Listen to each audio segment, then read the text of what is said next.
Good afternoon, Ders. Wala naman talaga pinanood ko ulit ang Philippine Star. Kasi yung interview nila, wala naman sinabi na last project nila yon. Ano na naman yan?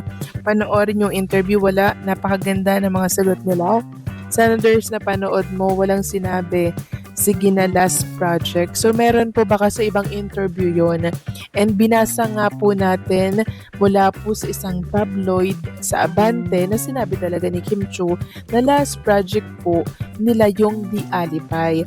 Pero merong sinunod si Paulo Avellino na parang maraming offer. So tingnan daw by next year. So yun po yung parang pampakalma na hindi nila last project yan.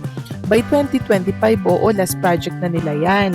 Kasi December and year na, 'di ba? So 2026, next project naman nila. So siguro yun po yung tinutukoy doon ni Chinita Princess na na-misinterpret lang po ng mga fans and syempre ng writer ng naturang pahayagan. Ano? So binasa po natin yan kanina, nilagay ko pa po yung article na pinagkunan po natin na yun nga po ang pinag-uusapan. So maraming salamat po sa komento. Ginang Annalyn Hiccup. God bless po sa inyo and mag-iingat po kayo palagi.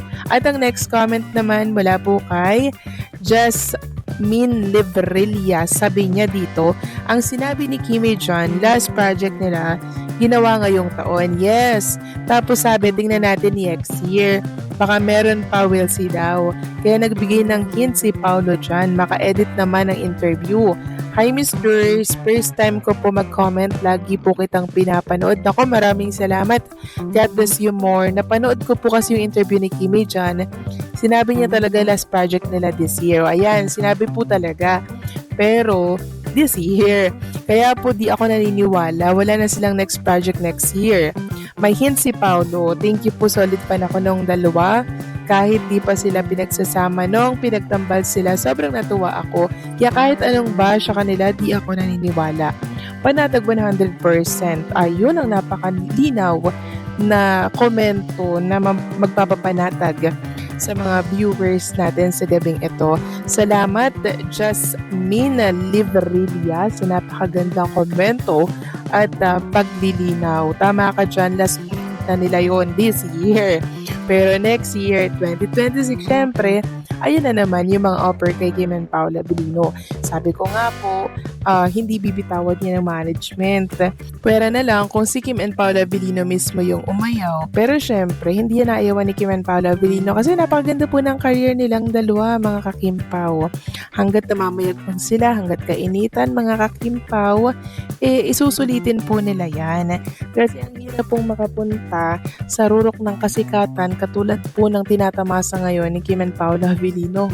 Diba? Napakaswerte po ngayon ni Kim and Paolo. Yan po yung pinapangarap ng ibang mga artista na magaya kay Kim and Paula Avellino kasi yung iba ngayong artista, mga tambalan, hindi naman po, di ba, walang project mga kakimpaw. Tapos hindi naman maingay yung kanilang pangalan. Unlike kay Kim and Paula Avellino na hindi po natitenga, lagi pong may mga project. At ipagpasalamat natin yan mga kakimpaw dahil hindi po sila nabababante. Ibig sabihin, sobrang bankable ng tambalang Kimpaw. Okay? So maraming salamat po sa komento, Mama Jasmine Livrilla. God bless po at mag-iingat kayo palagi.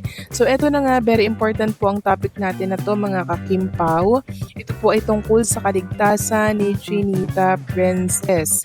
And trending nga po sa X yung protect Kim Chiu at all costs mga kakimpaw dahil sa pangyayaring ito. Sabi po ni Johnny, we are urgently calling for your immediate action regarding this extremely serious matter. Star Magic Philippines, tinagpo, utang na loob. This is deeply alarming and frightening. Her safety should always come first. So ano po ba yung nangyari? Yung buhay po ni Chinita Princess, mga kakimpaw, ay pinagbantaan po. Plus, minura-mura pa po si Chinita Princess. Hinihingi po yung kanyang address, mga kakimpaw. At si Kim Chiu daw ay, ayun mga kakimpaw, tatapos pinagbantaan nga po yung buhay mga kakimpaw. Kaya nang mabasa po ito ng mga Kimpaw fans, pinag-trending nila ito dahil maging sila natatakot po na mangyari kay Kim Chiu yung sinasabi po nung taong nag-comment. So sabi nga dito, FB page niya, grabe, dami niyang post na di maganda at may pagbabanta. Di na talaga siya normal. Mag-isip, kailan talaga ma-actionan to ng Star Magic Philippines. Di lang basta bashers ito. So kinalampag po nila mga Star Magic Philippines para po magbigay ng aksyon sa pagbabanta po sa buhay ni Chinita Princess. Sabi nga po ni Vivian, Star Magic Philippines, I hope you won't let this slide. Kim has always been a target of harassment and threats from unknown people. And so far, you haven't taken any legal action. Don't act when it's too late. Cause such vicious threat on someone's life should be taken seriously. Protect Kim. So yan po, protect Kim at all costs mga kakimpaw. Yan po ngayon ang pinag-uusapan. Kasi hindi po talaga biro yung sinabi po nung tao na yun. Na ayun, pinagbantaan nga po si Chinita Princess mga kakimpaw. Grabe po siya no mga kakimpaw. Pero wag po kayong mag-alala dahil may bodyguard naman po lagi si Kim. And sobrang dami po. Andyan po si Kuya Alan. Sobrang higpit po ng tagabantay ni Chinita Princess, lalo na ngayon mga kakimpaw na may pagbabanta na po sa kanyang buhay, masihigpitan pa po yung mga gwardya at taga-alalay po kay Chinita Princess. And for sure mga kakimpaw, nakarating na din po ito kay Kim and Paolo Avellino. Tingnan na lang din natin kung ano po yung magiging action ni Kim Chiu dito. Sana magdemanda siya, di ba? Sana turuan niya po ng leksyon yung mga taong ganito dahil buhay po ito mga kakimpaw. Hindi po basta biro lang ito. Ito ay dapat managot. Itong taong ito mga kakimpaw, kung siya'y nagbibiro, hindi masamang biro yan at kailangan pong managot itong taong to mga kakimpaw. Ayon sa mga ulat, tila nakatanggap umano si Kim Chiu ng mga pagbabanta matapos ang ilang isyong kinasasangkutan niya sa social media. Dahil dito, agad na kumilos ang Star Magic upang tiyaking ligtas ang kanilang talent. Naglabas rin umano sila ng pahayag na patuloy nilang bibigyan ng seguridad at suporta si Kim. Sa gitna ng kaguluhan, hindi raw nagdalawang isip si Paolo Avellino na sumaklolo at samahan si Kim. Ayon sa mga nakakita, todo proteksyon at pag-aalala ang ipinakita ni Paolo na lalong nagpatunay ng kanilang matibay na samahan on and off cam. Nakakabahala ang ganitong balita, lalo na kung may kinalaman sa kaligtasan at seguridad ng isang artista tulad ni Kim Chiu. Hindi na bago na ang mga celebrity ay nagiging biktima ng mga mapanirang komento at pagbabanta online. Ngunit kapag umaabot ito sa antas ng panganib, kinakailangang seryosohin at agarang aksyonan. Mabuti na lang at mabilis ang tugon ng Star Magic sa sitwasyong ito. Patunay na pinapahalagahan nila ang kapakanan ng kanilang mga alaga. Nakakataba rin ng puso ang ginawa ni Paolo Avellino na hindi lang basta co-star, kundi tila tagapagtanggol at tunay na kaibigan kay Kim. Ang ganitong klase ng suporta ay bihira at nagpapakita ng malalim na respeto at malasakit sa kapwa-artista. Sana maging aral ito sa publiko na ang mga artista ay tao rin, may nararamdaman at may karapatang mabuhay ng walang takot. Sa halip na batikos, mas makabubuting ipakita natin ang suporta at pagmamahal sa kanila. Matapos kumalat ang ulat na si Kim Chiu ay nasa panganib, marami sa kanyang mga tagahanga, lalo na ang mga Kimpaw supporters, ang agad na nagpaabot ng pag-aalala at mensahe ng suporta sa social media. Trending pa nga sa X, dating Twitter, ang hashtag na Protect Kim Chiu bilang panawagan na bigyan ng dagdag seguridad ang aktres. Ayon sa ilang insider, nagpatupad na raw ng mas mahigpit na security protocol si Kim, lalo na sa mga public appearances at tapping days. May mga bodyguard na ring nakatalaga sa kanya ngayon.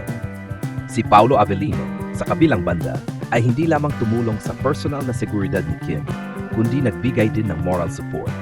Nakita umano si Paolo na dumalaw kay Kim sa kanyang tapping location upang tiyakin na ligtas at maayos ang kalagayan ng aktres. Samantala, Star Magic ay naglabas ng pahayag na mahigpit nilang kinokondena ang anumang uri ng pananakot sa kanilang mga artista at nakikipag-ugnayan na raw sila sa mga awtoridad upang matukoy kung saan munang pagbabanta. Nakakagulat at nakakalungkot ang balitang ito tungkol kay Kim Chiu. Isang bagay na dapat nating pagtuunan ng pansin bilang mga taga-subaybay. Dahil hindi biro ang makatanggap ng banta sa buhay o kaligtasan, lalo na sa isang public figure na araw-araw ay nasa mata ng publiko. Ang mga artista tulad ni Kim ay nagbibigay saya, inspirasyon at positibong impluensya sa maraming Pilipino. Kaya karapat-dapat lang na maprotektahan at mapangalagaan sila laban sa mga taong may masamang intensyon. Ang mabilis na pagkilos ng Star Magic ay isang hakbang na dapat pamarisan ng ibang talent management. Ipinapakita nito na hindi lang nila pinapahalagahan ang karera ng kanilang artista, kundi pati ang kaligtasan at kapakanan nito.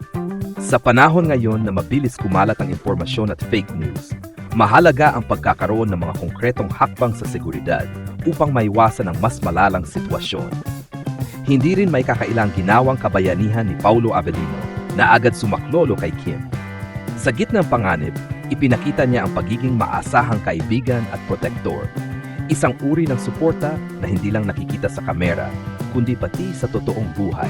Ang ganitong klase ng malasakit ay nagpapakita ng tunay na pagkakaibigan at respeto, bagay na mas nagpapatibay ng koneksyon nila bilang mga artista at bilang mga tao.